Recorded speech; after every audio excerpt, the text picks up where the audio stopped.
السلام عليكم يا شباب، يا رب تكونوا بألف خير. في الفيديو ده هنتكلم ازاي نلاقي شغل في دبي في 2025. في سؤال كتير قوي بشوفه في الكومنتات وكمان على السوشيال ميديا، اللي هو اسافر واجي وادور على شغل في دبي، وزي ما بيقولوا اجرب حظي ولا استنى وادور على شغل في المكان اللي انا فيه، ولو جالي فرصة سفر اسافر واكون وفرت فلوس كتير زي الفيز والتذاكر وكل ده يعني. تابع معايا الفيديو للآخر لأن هجاوبك على أهم الأسئلة اللي بتدور في بالك ومحيراك في قراراتك للسفر للإمارات. وما تنساش تعمل اللايك الجميل والاشتراك في القناة، وتابع معايا الفيديو للنهاية علشان هيفيدك جدا. من أكتر الأسئلة اللي بشوفها على القناة والسوشيال ميديا عموما يعني، وهي إن دبي فيها أصلا شغل. يعني هي مستاهلة الواحد يتغرب ويسيب بلده ويبتدي في بلد جديدة ويبعد عن أهله وأصحابه؟ وهل فعلا المرتبات في الإمارات هتعوضك عن الغربة وبعدك عن الأهل والصحاب والكلام ده، ولا مش مستاهلة وهتبقى غربة على الفاضي؟ حقيقة دي الأسئلة والأفكار اللي كانت بتدور في دماغي أصلا. كل ده أنا كنت بفكر فيه وأنا جاي أنا شخصيا لما كنت عايز أسافر الإمارات من 8 سنين تقريبا. كنت مقرر إن عايز أبتدي في بلد جديدة وآخد تحدي جديد وأبتدي من الأول. ما كانش عندي مشكلة خالص في إني أبتدي من الأول من ناحية بقى الحياة العملية والمهنية وكل حاجة. يعني أنا كنت مقرر إن أنا آخد الخطوة دي وانا عارف ان انا هبتدي الحياة من اولها، من اول خطوة خالص في كل المجالات، في الحياة العملية والمهنية والصحاب وكل حاجة. بس كان كل تفكيري هو ازاي تعدي اول 3 شهور الصعبة، انك تدور على شغل هتحس الفترة دي فعلا انك بتعوم عكس الموجة. بلد جديدة، ما تعرفش حد، وكله بيتكلم انجليزي تقريبا وساعات اردو كمان، فمش هتفهم حاجة خالص. تسكن بقى مع ناس انت ما تعرفهاش في سكن وعادات يعني عادات مختلفة عنك تماما انت مش متعود عليها. وتركب مواصلات بقى مش عارف الطرق ولا ازاي توصل لمشوارك، وفوق كل ده هتلاقي كمان شغل مناسب ليك. بص، هو تحدي صعب، بس اللي هينجح فيه بس هو اللي عايز ينجح. بمعنى ايه؟ خليني افهمك. انك لما تاخد القرار بعد ما تكون مثلا حسبت حسبتك كويس وتفكر في كل الجوانب، ما تفكرش في ان انت هتاخد كام كفلوس من الغربة. زي ما هتاخد فلوس هتدفع حاجات كتير قصادها، يعني غربة وهتتحرم من اهلك واصحابك وكل المناسبات المهمة زي الافراح بقى واعياد والكلام ده كله. حاجات كتير، وكل حاجة ليها مميزات وعيوب. فعلشان كده بقولك اللي عايز ينجح ويسافر ويكمل في الامارات لازم تحسب هتاخد ايه وهتخسر ايه قصادها، وفي الاخر تشوف هتكون مرضي ولا مش مرضي. يعني بعد ما تحسب الحسبة دي هتعمل ايه وهتاخد ايه في المقابل والكلام ده، لازم تشوف انت هتبقى مرضي بعد الحسبة دي ولا لا. تمام؟ لازم كده تكون راضي من جواك عن الحسبة دي، ولا هتقول لا الموضوع مش مستاهل. ولما تاخد القرار ونويت على السفر ما تفكرش في اي حاجة غير انك تنجح، وتبقى من جواك مصمم انك هتشتغل وتنجح وتكمل على الاقل اول سنة، اللي هي تقريبا اصعب سنة. انا عارف اني اتكلمت كتير في النقطة دي، بس انا شايفها اهم نقطة انك تكون واقعي وتفكر بهدوء مع نفسك كده وما تسألش حد عن رأيه، لان ظروفك، يعني انت ظروفك غير ظروف اي حد تاني يعني. فلازم انت تفكر مع نفسك وبهدوء كده عشان توصل للنتيجة المناسبة ليك. انا بقول الكلام ده يا جماعة عن تجربة شخصية، والله العظيم فعلا مش بقول كلام وخلاص. والله انا عن نفسي نفسي كل الناس تيجي وتشتغل والله، بس مش عايزها يعني ترسم احلام واماني قبل ما تيجي وتشوف الواقع. فمبدئيا كده حط الكلمتين دول في دماغك كويس قبل ما تاخد اي قرار. نرجع بقى لموضوعنا الاساسي، وهو في فرص شغل في دبي ولا لا، وازاي الاقي فرصة شغل كويسة في الامارات. يعني انا مثلا دلوقتي عايز اشتغل في دبي سواء بره الامارات او جوه الامارات، ازاي بقى الاقي شغل؟ هو ده السؤال. بص، مبدئيا كده لو على الشغل طبعا في شغل في الامارات، واللي يقول لك ان دبي خلاص ما فيهاش شغل يبقى بيحور عليك من الاخر كده. بس الموضوع اتغير شويه، ما بقاش زي زمان. وفكره بقى ان الخليج والعماله العربيه المنتشره والوظائف التقليديه بتاعت زمان دي، كل ده اتغير. خريطه الوظائف تقريبا كلها اتغيرت، والشغل عموما في الامارات اتغير تماما. فكرة انك تنزل على الشركات بنفسك وتقدم السي في بتاعك دي خلاص، دي ما بقتش موجودة ومرهقة جدا يا جماعة. مرهقة جدا بدنيا ومكلفة عليك على الفاضي. انا عارف ان في ناس اشتغلت بالطريقة دي، وانا عن نفسي عملت كل الكلام ده ونزلت على الشركات ولفيت وحطيت السي في كل حتة، بس ما اشتغلتش بالطريقة دي ومحدش اصلا كلمني. حتى معظم الشركات كانت بتديني الايميل بتاعهم تقول لي ايه، قدم اونلاين. تديني الكارت بتاع الشركة تقول لي لا قدم اونلاين، احنا ما بناخدش سيفيهات. حتى لو اشتغلت يعني كواليتي الشغل اللي هيجيلك من الطريقة دي وكواليتي الشركات نفسها مش هيبقى احسن حاجة يعني، وبالتالي بقى ايه المرتبات مش هتبقى برضو احسن حاجة، ولا دي هتبقى المرتبات اللي هتخليك تسافر وتتغرب عشانها. فالموضوع في الموضوع ده يعني قدم وحط في بالك انك مش لوحدك، في ناس كتير برضو بتدور زيك على شغل بالطريقة دي، ان هي تنزل وتقدم على سي في والكلام ده، فيمكن بالالافات. تخيل انت بقى الشركات دي بيجي لها كام سي في اليوم، ده طبعا غير الايميلات. فطبعا هم مش هيفلتروا الايميلات دي او السيفيهات دي ويحطوها كده على جنب ويدوها للاتش ار يقعد يفلتر فيها كده يدوي.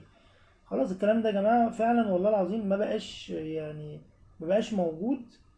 تمام، كله عن طريق الايميل او موقع الشركه نفسها. تخش على حته اللي هي الوظائف، الاوبشن بتاع الوظائف بتاع الموقع الشركه ده، طبعا لو شركه محترمه وليها موقع، فانت بتخش وتعمل في الوظائف، بتقدم شوف هم طالبين ايه، او الوظائف المتاحه في الفتره دي تبع الشركه بيبقوا طالبين ايه، وبتقدم عن طريق الموضوع ده.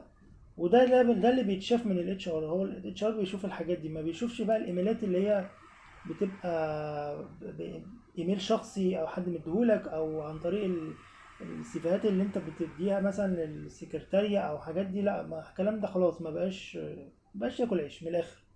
طب اضيع شغل ازاي يعني في الامارات؟ هو ده بقى السؤال اللي ركز معايا بقى في الموضوع ده. احنا هنقسمها على 3 مراحل. اكيد كلنا بقى سمعنا عن لينكد ان وانديد يعني. طيب ايه هو لينكد ان وايه هو انديد وايه الفرق بينهم؟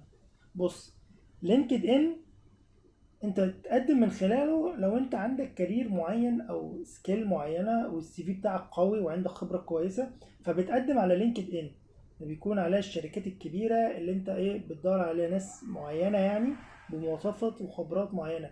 لو انت السي في بتاعك قوي وواثق من نفسك وشايف ان انت تستاهل بقى شغلانه كويسه وبتدور على شغل معين، تمام، فانت لينكد ان ده انت بتعمل عليه بروفايل، تمام، وعلى طول بتعمل ابديت بقى في البروفايل ده.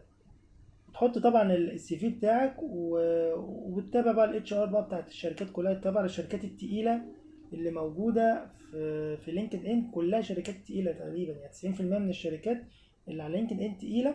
فانت بتارجت الليفل ده، بتبقى الوظائف بتاعتها تقيله ومرتباتها بتبقى كويسه جدا. وفي طبعا شركات متوسطه يعني مش بتبقى كبيره قوي، ممكن تكون متوسطه، تمام، بتنزل عليها طالبين وظائف. بس الشركات الكبيره دايما اللي بتطلب من خلال اللينكد ان. انديد بقى هتلاقي فيه الشركات المتوسطه والوظائف الاقل شويه. يعني مش هقول ان انديد ده مش حلو او الشغل عليه مش قد كده، لا يعني، بس بفرق لك بين انديد ولينكد ان يعني، بس الاتنين كويسين طبعا في الوظائف يعني. في موقع تاني محدش بيتكلم عليه خالص يا جماعه، وهو مورجان. ده مش موقع وظائف يعني، بس ده لو انت عايز تبيع او تشتري عليه حاجات زي دوبيزل كده. بس في اوبشن برضو وظائف، ده لو انت شايف نفسك صعب تلاقي فرصة على لينكد ان او انديد او على حسب مؤهلاتك وخبراتك طبعا، ممكن تلاقي وظائف متوسطة بسعر رواتب، يعني الرواتب ضعيفة شوية هتلاقيه على مورجان. حتى مش لازم بقى وظائف، ممكن تلاقي شغل بارت تايم او فريلانسر او حاجات مثلا مقابل خدمة معينة، ممكن تلاقي فيه فرصة مناسبة يعني، حاجات دي لو انت برضو كل واحد شايف نفسه فين او مؤهلاته ايه. بس السؤال المهم بقى هنا، ادور على شغل من بلدي ولا لازم اسافر بنفسي وادور على شغل في دبي؟ بص، لو انت شايف مؤهلاتك كبيرة لدرجة انهم لما يشوفوا السي في بتاعك يقولوا ممكن نعمل مقابلة اونلاين مثلا، ماشي، ممكن تظبط في الحالة دي. بس الموضوع ده يا جماعة بقى صعب جدا السنين الأخيرة، لأن أنت حط نفسك مكان الشركات دي مثلا، أنت أكيد في زيك كتير وداخل الدولة، فأنا ليه أشوف حد مثلا بيجي من بلد تانية ويكلفني مصاريف فيزا وتذاكر، حين أنا ممكن ألاقي حد نفس الكفاءة أو ممكن أعلى كمان موجودة داخل البلد. فعشان كده الموضوع صعب، لأن خلاص يعني كل الناس بقت تسافر وتدور على شغل في دبي والسعودية. السعودية بالمناسبة انت ممكن تلاقي الكلام ده اسهل شوية من دبي، وناس كتير لحد دلوقتي بتسافر السعودية عن طريق الاونلاين او شركات توظيف مثلا، او حاجات يعني بتسفرك، مكاتب معينة بتسفرك من مصر للسعودية، المكان ده موجود اللي هو العمالة يعني. لكن الامارات الموضوع ده بقى صعب جدا، اللي انت تسافر عن طريق مكتب او يشوف السي في بتاعك يعمل لك اونلاين انترفيو وبعد كده يبعت لك تيجي والكلام ده، لا، الموضوع فعلا بقى صعب جدا بسبب المنافسة القوية وكمية الناس اللي بتدور على شغل في الإمارات بالذات ودبي. موضوع كبير قوي. فليه يجيب ناس من بره لما تلاقي حد مثلا نفس الكفاءة أو أعلى منك كمان وموجودة في البلد وعنده خبرة البلد وعنده ليسن وعنده إقامة؟ يعني الموضوع سهل أوي بالنسبة له، فاهم؟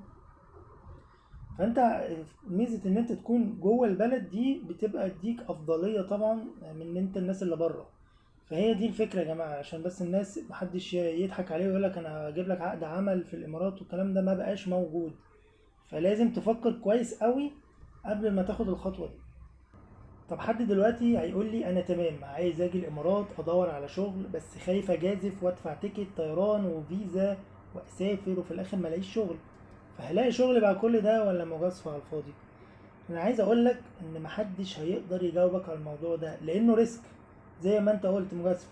الحياة كلها وقراراتك عبارة عن ريسك. انا عن نفسي لما سافرت كنت عارف انه ريسك وكنت متقبل ان ممكن ما الاقيش وربنا يعني ما يوفقنيش عادي. في الشغل يعني في الامارات انا ممكن اجي وادور على شغل ما الاقيش، بس انت بتعمل اللي عليك، فاهم؟ في سؤال برضو شفته في الكومنتات، يعني بيسأل عن الحياة غالية في الامارات ولا رخيصة، اقدر اعيش بمرتب قليل ولا وحش؟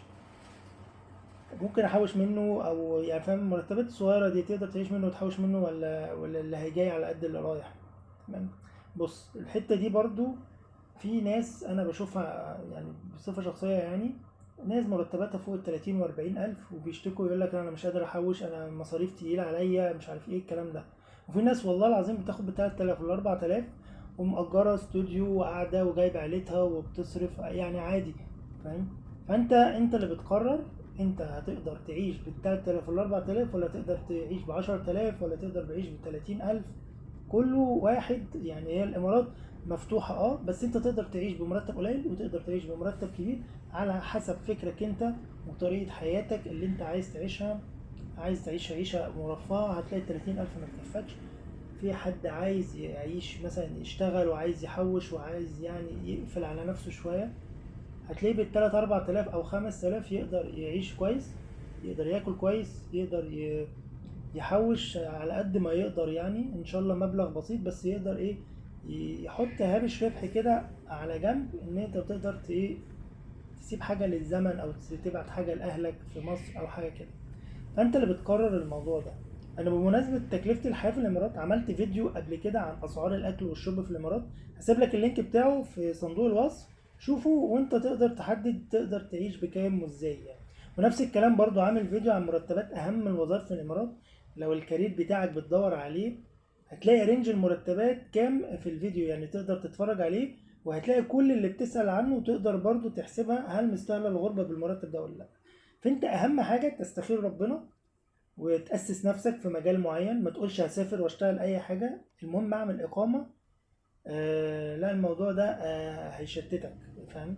وصدقني مش هيفيدك خالص، بالعكس هيقلل فرص انك تلاقي شغل، عكس بقى ما تكون عندك خبرة في مجال معين وجاي تدور على فرصة في مجالك يعني.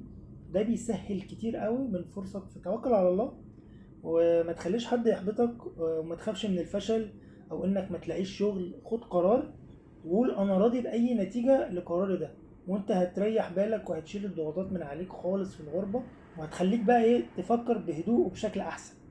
طول ما انت راضي وعامل حسابك اللي انت خلاص مهما يحصل او مهما يحصل ايه نتيجة ان انت اخدت قرار معين، خلاص انت استخرت ربنا وعملت اللي عليك وتوكلت على الله وبتجرب حظك، فاهم؟ فهي صابت يا خابت عادي يعني. يعني مش نهاية الدنيا ولا هتحصل اي حاجة كبيرة يعني. بس كده ده فيديو النهاردة ويا رب تكون استفدت منه حتى يعني ولو بمعلومة واحدة يعني. ولو عجبك الفيديو يا ريت تعمل لايك وشير للفيديو واشتراك في القناة عشان تشوف كل جديد، والسلام عليكم.